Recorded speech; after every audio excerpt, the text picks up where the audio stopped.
Hello, all investors. Welcome to Smart Investing with Philippe. Okay, today we're going to go straight to the matters. We're going to talk about the MAG7, and also we're going to watch a video and we're going to make some comments on the latest Tom Lee video from Fundstrat and what he has been saying about the sell-off of yesterday. So let's get into it. Thanks. And if you can help me, please click the subscribe button and the like button and just put a comment after the video. This will help a lot this channel and I appreciate it a lot. Thank you so much. Welcome. Yeah, great to see you. Why do you say overreaction? Well, yesterday really was an indiscriminate selling day. Did Tesla's valuation and fundamentals drop 15%? Did the broad market have a 4% decline in valuations? To us, it really looked like a lot of liquidation. I think investors are, of course, reacting to the White House warning of pain ahead, but it has been more of an equity sell-off than it has been in corporate bonds. So to us, 4% down days, yeah, I think it's an overreaction. Yeah, how do you best explain that difference between what equities have done and what we've seen in IG and even high yield?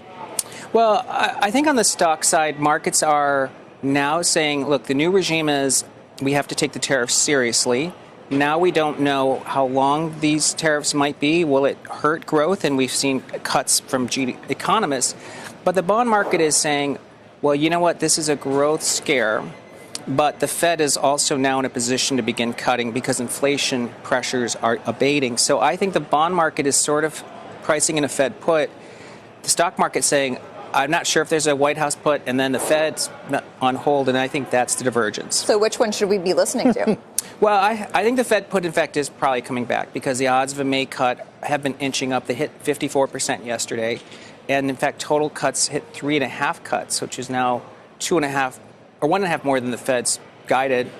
But I think that the Trump put exists. I mean, I know they've explicitly said there isn't one, but look at yesterday. Tesla's down 15%, and on Truth Social, Donald Trump talks about Tesla. So I think a put exists. We just don't know the level when the White House intervenes, and then today's the Business Roundtable. We'll find out. He does, but then he kind of ratchets up the dialogue as it pertains to the trade war this morning on Truth Social, regardless of all of the headlines surrounding tariffs and the trade war and what it means for growth and what it means for the market reaction. That's right. And for a while, markets ignored those tariff headlines, and now they're taking it very seriously. But I think at the end of the day, if we take every headline at face value, then markets are completely paralyzed. And of course, that again creates opportunity because at some level, all these stocks are really attractive opportunities, especially something that's had a 50% drawdown.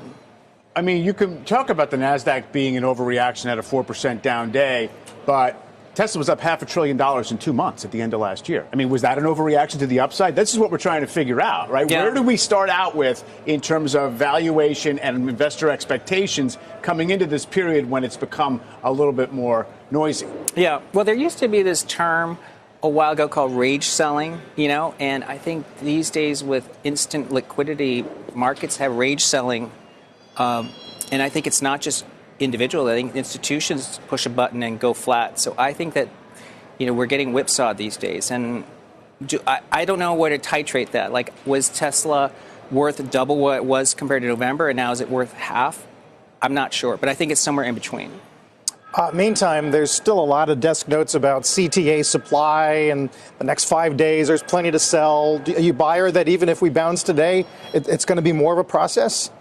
Well, I think positioning does tell us we're stretched to the downside, and we know markets are oversold, and we know sentiment's bad.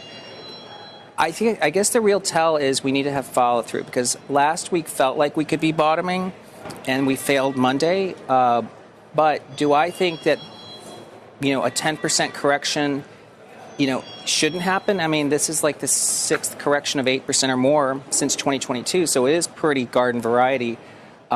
But, getting down more than 10% to me is like we've got proof of a recession. And I think that that's why the data points next few weeks are going to matter. Yeah. So if we do draw down 10, you'll want to talk again.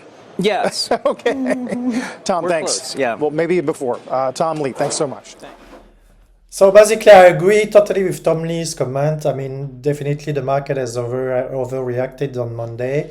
I mean, he was just commenting last week that he thought that Friday would be the bottom of this correction, and the market will continue to rally from the bottom of last Friday. But again, that didn't follow through. And then on Monday, the market crashed by more than 5% and 4 and 5%. And some of the stocks like Tesla just collapsed by 15% in one single day. And I don't even talk about a lot of other stocks that fall as much. And a lot of the retail names. So if you look at MAG7 yesterday, it was close to 6% down in one single day. And you talk about the best technology company in the world. I mean, so far now, we have dropped quite significantly on the MAG7, and I want to focus this video on the MAG7 because I want you to take the opportunity to maybe start to invest in MAG7 if you have not done so, and probably to top up your existing investment to DCA your average price, because this is probably one of the unique opportunity to invest in MAG7 at much lower valuation than it was only 2 months ago.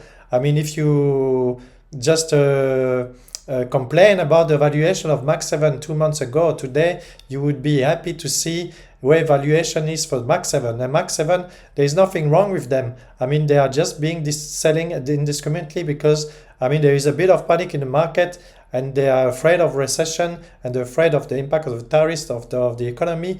But again, I've listened to all of the earning calls from the MAG7 on the last earning, and they were not showing at all a slowdown in earning growth. So we will see in the next quarter and the next earning calls if this is actually changing anything with the tariff that has been implemented by Donald Trump.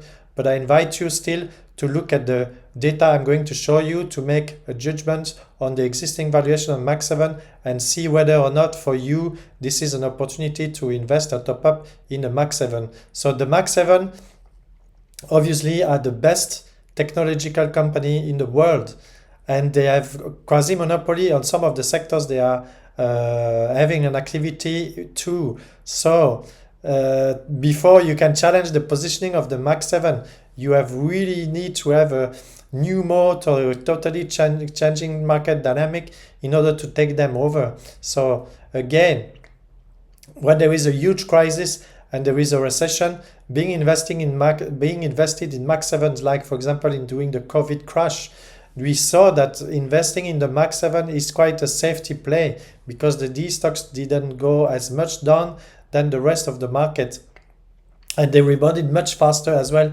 than the rest of the market. So probably this time they will rebound also much faster than the rest of the market. And if you have not played the rotation back in December last year, playing rotation right now is probably not a good play because the market already corrected. And if you go now and going to switch to value or to dividend or to defensive sectors, then they have already rallied quite a bit, and you are going to catch up just a slightly a bit of upside, and that's it. And probably you're not going to come back to the tech and to the high growth company when they're going to start and get up again, because the US economy is in a good state right now. So again, let's look at the data and look at the number. So let's look at the data that I've put together for the MAG7, and you can see that the MAG7 are the following stock: Apple, Microsoft, Google, Amazon, Tesla, Nvidia, and Meta. So basically what you can see is the downside of this company from the all-time high. You see the price of all-time high here, 260 for Apple, 468 for Microsoft, 209 for Google, Amazon 243, Tesla 489, Nvidia 153, and Meta 741.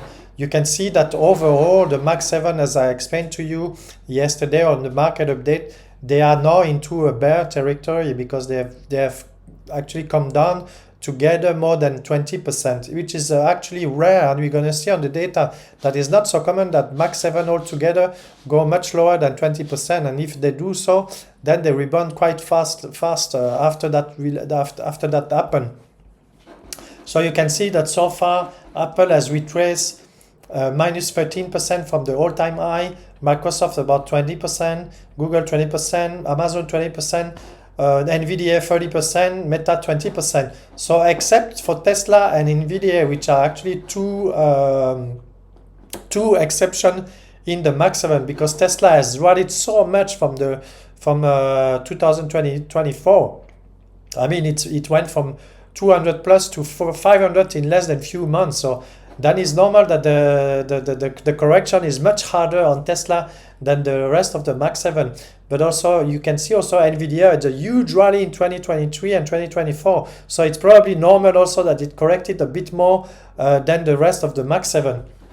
What you can see also is that the revenue estimate for 2025 and the price to sales for each of the single stocks. I mean, now you can see that the price to sales for 2025 has quite reduced and become quite reasonable for a lot of companies. And if you see Amazon, it's only 3 times sales, Google 5 times sales, and most of them are actually below 10 times sales for the best company in the world. When you think that Palantir is more than 50 or even more than 50 times sales, you can see that the valuation has come down a lot from all-time high.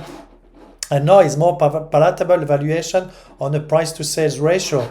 But now if we move to the revenue estimate for 2026 and you look at the price to sales for the revenue estimate for 2026 for each of the companies on the MAG7, you can see that the ratio of price to sales is even much lower than the one for 2025.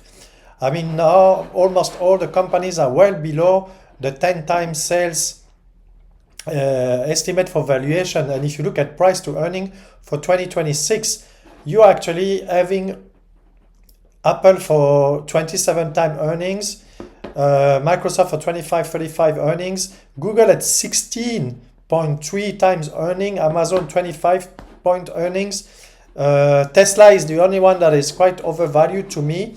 It's 58 times earning. NVIDIA is about 18 times earnings, and Meta is about 20 times earnings. So you have the best company in the world with actually growth rate of more than 20 to 30%, sometimes 35%.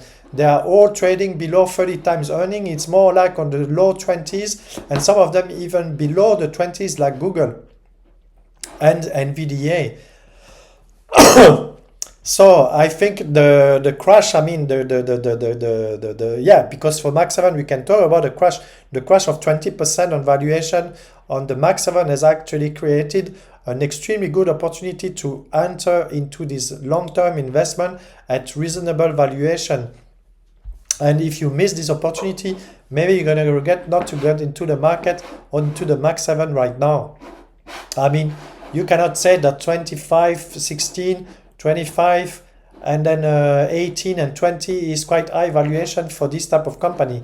Of course, Tesla, there is still a lot of question marks about the 58 times valuation, but the index I'm investing actually through an investment funds is not investing as much in Tesla than the rest of the MAG7. So they are actually quite underweight massively into Tesla. So it's quite good. I mean, you can invest in all the MAG7 except Tesla. It's up to you. But maybe after a downside or a drawdown of 50%.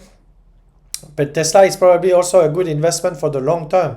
So now let's look at the MAG7 is the bear market over the last 7 years. I mean, how many times the MAG7 has been into a bear market? The bear market, we define it as a drawdown of more than 20%. And you can see the average number of days it took for these MAG7 to get out of the bear market. And which years actually this happened. So you can see Apple has been only 7 times over the last 7 years. So at least we can say once a year. And the number of days to get out of the bear market has been 96 days. Microsoft 2 times only into the bear market. So now, if you want to invest in Microsoft, probably is the good time to invest in Microsoft, because it's only happened 2 times in the last 7 years that you get a correction of 20% of such a company. And it took about 200 days to recover from that. Google has been only 4 times. Amazon 4 times. Tesla 11 times. But of course, Tesla is much more volatile than the rest of the MAG7. Tesla for me is a bit of the black duck from the stories, you know, because it's very different from the rest of the companies, and it's extremely higher volatility than the rest of the MAG7. NVIDIA only 8 times and Meta only 3 times. So you can see that the last time there's been a bear market, and the longest bear market for this company was in 2018 and 2022. So this is probably an opportunity now to dip your toe into the market, at least into buying the MAG7, and you want to get it in the long run because valuation has come down a lot. The history tells us that when they go into bear market, it doesn't take as much time to recover from that bear market, and over the long term, you will never regret to buy this type of stock during a bear market. We can see also from this company is that we can see that these companies are quite unique because they have an extremely powerful moat into the different sectors that they are operating, and it's very difficult for other new companies to compete against them because they have the size, economies of scales, and also the reach to the international reach and the global reach this company are having is very difficult to compete against, you know. So you can see Apple is more the economic mode with hardware and AI services. So hardware because they sell mostly computers and tablets and iPhones and all this type, but also they are trying to get into AI. But of course, there's been a lot of delays. But there's also a lot of services like the cloud computing and also the app services and all the services that Apple is providing. So Microsoft is mostly software, cloud, and AI. Is one of the three major players for cloud computing and cloud services. So AI also is quite big, and with the network that Microsoft has and the reach to get into the final consumer is quite good to leverage the AI services that they will implement on the computers and the softwares and everything.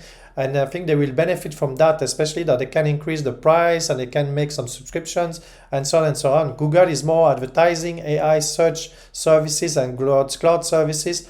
Amazon is more e-commerce, logistic, cloud services. Tesla is more physical AI, like car, autonomous, robotic, and electrification. Electrification, robotic, and autonomous is definitely a long-term trend. So I don't think that Tesla, that is a leader into this type of technological advance, they are going to just get out of the business in the next 10 years. You know, they are still one of the pioneers into these sectors. You know, NVIDIA is all form of AI, data center, robotics, and Meta definitely it's advertising, AI content, and media. So you can see that these companies have a big economic mode, and it's difficult not to invest into them if you want to reap the next phase of the next technological advancement and next technological revolution. So again, think about the opportunity to invest in the MAG7, now that it has corrected more than 20%, because maybe it's going to be too late very soon. Okay, now I've shown you the numbers, the key numbers of valuation and what impact there's been the drawdown from the all-time highs for the MAG7. I invite you to think about it, make your own homeworks, and do crunch the number on each of the balance sheet and just make some cash flow evaluation and see whether or not this is a good opportunity for you to invest in a MAG7. But don't take too much time to do it, because this type of opportunity will not stay long in a market, and you will regret not to have taken advantage of this significant pullback on the MAG7. The overall market in the Nasdaq is minus 10%, but MAG7 is more than 20%. I mean, it went to minus 22% yesterday. So again, we are talking about a meaningful pullback. Only the small cap has been close to the MAG7 and with minus 17%. But the small cap is another story, you know. So again, if you like this video, please subscribe to my channel, push the like button, and leave a comment. This will help me to reach other investors and to help this new channel to get more views, and to help the algorithm to put this channel in front of a bigger audience in order to increase my membership and also my numbers of views. Thanks so much and have a good evening. Bye.